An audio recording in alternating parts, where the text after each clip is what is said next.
pas voulu mettre dans le texte.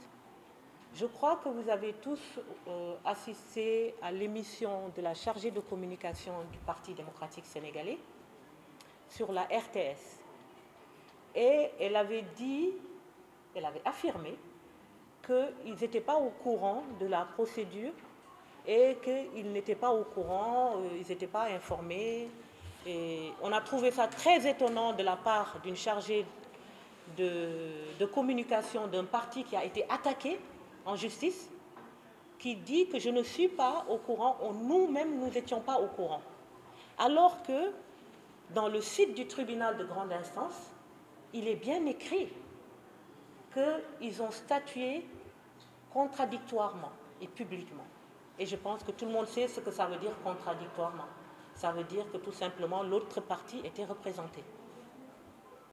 Parce qu'il y a certains qui sont aujourd'hui contre l'arbitraire, qui ont trouvé que le parti manquait de démocratie et qui sont aujourd'hui représentés dans SOPI Sénégal. Et en même temps, ceux qui sont dans SOPI Sénégal, c'est ceux qui ont refusé de faire alliance avec l'APR à la présidentielle. Donc il y a beaucoup de divergences entre nous et l'autre camp. Forcément, on est dans l'évidence que le PDS aujourd'hui est divisé en deux. Donc la première question, vous dites, est-ce qu'il y a une personnalité dans le PDS qui est habilitée à prendre une décision comme une nomination?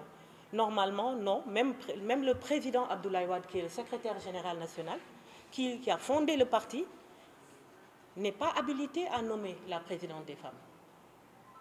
Même le secrétaire général national. Donc c'est pour vous dire comment Abdoulaye Wade a doté son parti de textes solides. Lui-même ne peut pas nommer la présidente des femmes. Seules les femmes peuvent nommer leur présidente.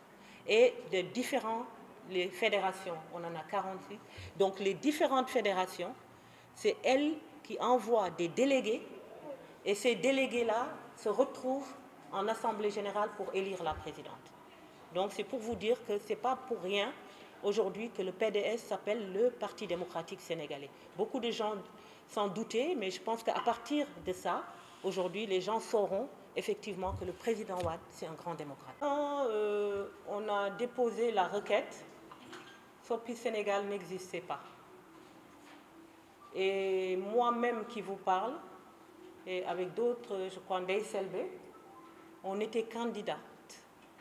Ndeye Selbé était candidate comme Woré Sarr l'était et comme Fatou Sow pour être présidente des femmes.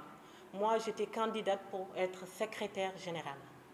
Et j'avais formé, en fait, un duo avec Woré Sarr lors de l'Assemblée générale. Donc, on avait fait alliance pour être porté à la tête de la présidence et du secrétariat général. Donc, en fait, on est des candidates spoliées, en fait, si vous voulez bien comprendre. Et vous dites la deuxième question, si, qu'est-ce qu'on compte? Excusez-moi. Est-ce que vous avez la tenue de l'élection? Absolument, parce que si vous voyez bien, en fait, c'est obligatoire, vu que le bureau aujourd'hui est nul, il n'existe plus. Même les femmes qui sont dans le bureau aujourd'hui acceptent que ce bureau n'existe plus. Donc, forcément, le PDS est un parti qui doit être doté d'une structure des femmes. Et aujourd'hui, on n'a pas de structure des femmes. Et je pense que ce qu'on peut faire, c'est lancer un appel au secrétariat des structures qui est habilité à convoquer une conférence nationale des femmes, comme stipulé dans le règlement intérieur des femmes, pour qu'on organise une assemblée générale et élire la nouvelle présidente des femmes. Tous les membres du bureau, la présidente, le secrétaire général et les autres membres du bureau doivent être élus, mais seulement élus et pas nommés. Et pour les femmes qui ont été exclues du PDS? Ben, qui ont été exclues du PDS. Notamment qui? Woré Sarr n'est pas exclue du PDS, donc elle n'est pas exclue du PDS. Donc nous, par contre, on a reçu un communiqué qui, je crois, qui parlait d'exclusion pour le président Doudou Wade, Tafsir Thioye et moi-même, Awa Abdoul Ba. On a été les trois qui... Mais c'est un document qui n'avait aucune valeur en fait juridique, vu que c'était un document signé par je crois, le porte-parole du parti, le nouveau porte-parole du parti qui a remplacé Tafsir Thioye.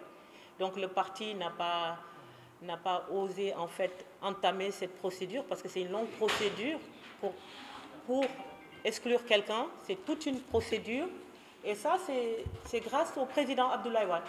Il a doté son parti d'un règlement intérieur, de statuts où personne, n'importe qui ne peut pas se lever et faire ce qu'il veut.